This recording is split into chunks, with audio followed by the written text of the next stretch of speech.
Letterman. Thank you. How you doing? Great, thanks. Welcome back to the show. Thank you. Will Ferrell was here last night. You guys have worked together several times. Right, yeah. And when you're making this movie, and knowing that you're sitting on dynamite here with this film, what do you guys do? Are you buddies? Do you horse around? Is there more goofball stuff than usual? Yeah, I mean, he's so funny. You're so funny. Well, thank you for saying that, but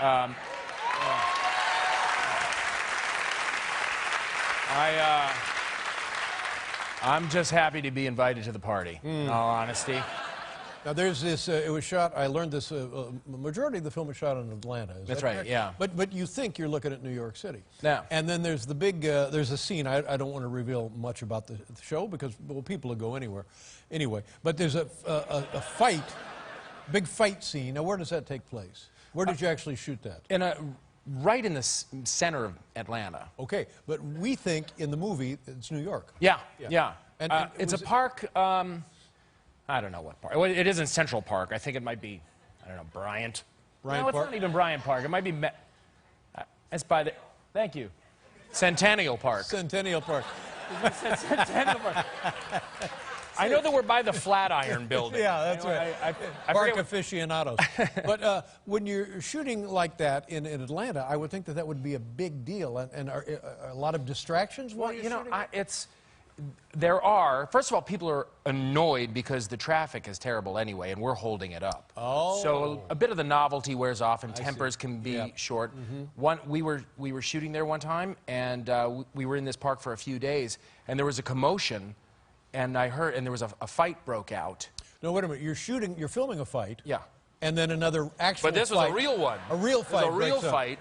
I found out afterward that it was between a couple of drag queens. Oh, those are the worst. Those are absolutely. They're the worst. No, they are. I think we can all agree. Leave that alone. Yes. Yeah. But I heard that like screaming and then was aware something was going on, and I ran to it. Ran to it. Now that's interesting. Some people have the opposite reaction, which is the smarter thing to do.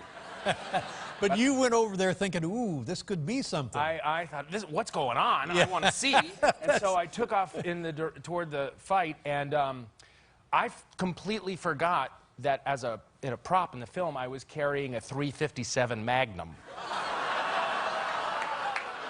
Oh, see now, you've just made a bad decision worse. Didn't even think about it. I completely forgot I had it. And no. I heard screaming. Yeah. And whoa, whoa, and then people started chasing after. I thought they were joining me and to go see what was going on.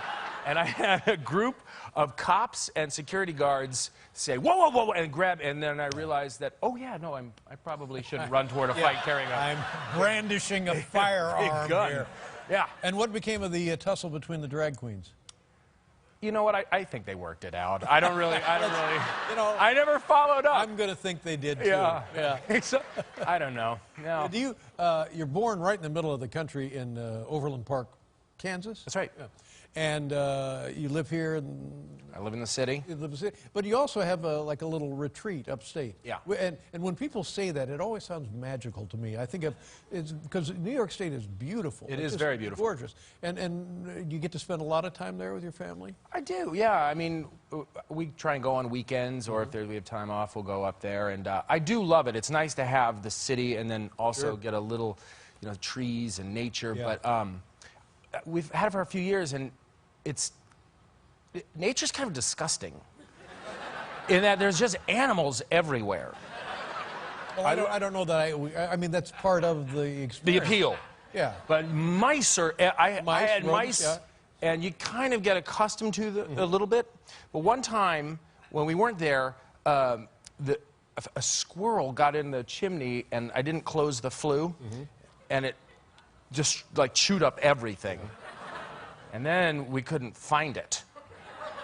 And then eventually there wasn't really a smell, so we thought, all right, maybe it got back up. Got back out, of course. That's what I would think. And then about a year later, I had some buddies over at the house for like a Super Bowl party or something, and on the couch upstairs, a friend of mine, Moose, we call him, Big guy? medium size, was sleeping and he had his hand between the cushion. He's like, oh, it's like a stuffed animal or something. And he just pulled out a flattened squirrel. Oh, no. And he said, dude, he came downstairs, looked really shaken. Yeah. As you would. Right. And he said, come upstairs for a second. Yeah. I went up and he said, look, and there was just this squirrel sitting there, and I screamed. Yeah, of course you did. And then we lifted up the couch. It was so disgusting. How long had Squirrely been there? At least a year. At least a year. Decomposing. Yeah, decomposing. There were maggots all over the. Yeah. Yeah. I'm not kidding. Sawed the couch in half and got rid of it that day. I couldn't get it down the stairs. You are a regular Martha Stewart. I mean, a dead squirrel in the guest room. Oh my goodness. We're coming right back here with Paul Rudd. We'll take a look at the motion picture, everybody. Thank you. How you doing?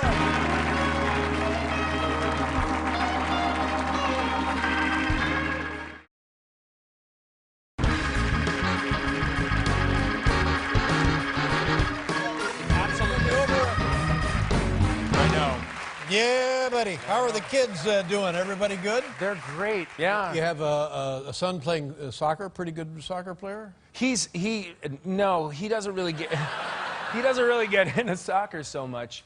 I played soccer. You know what I'm thinking about? Will last night was telling me about his son, 9 years old, plays soccer. Plays a lot of soccer. My son's just now starting to discover sports. Mm-hmm. He loves basketball. Oh, basketball. That's what it was. Yeah, and football now kind of becoming pretty interesting. A pretty good basketball player?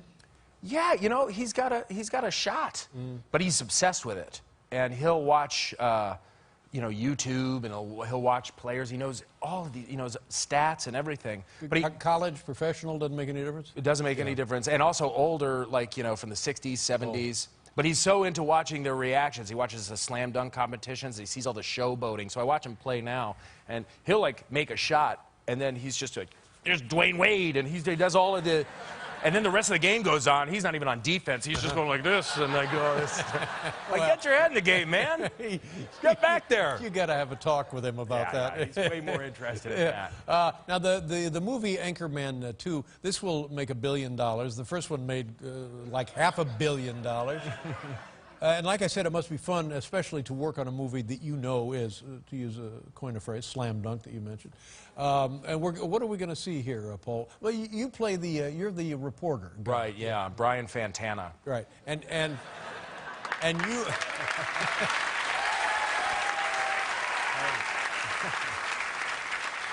And in the time that since we've seen you before, you have developed a kind of a thriving business of your own. Tell the folks what you do between Anchorman. Yeah, it's in the years kind of in between. It's been kind of good for Brian. Yeah. And he's become very successful in being a photographer, a very specific kind of photographer.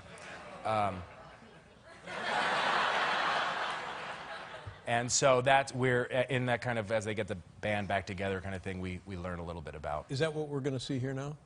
I think so, yes. Oh, good. Okay, you'll enjoy this. Paul Rudd, Anchorman 2, you can see it beginning tomorrow.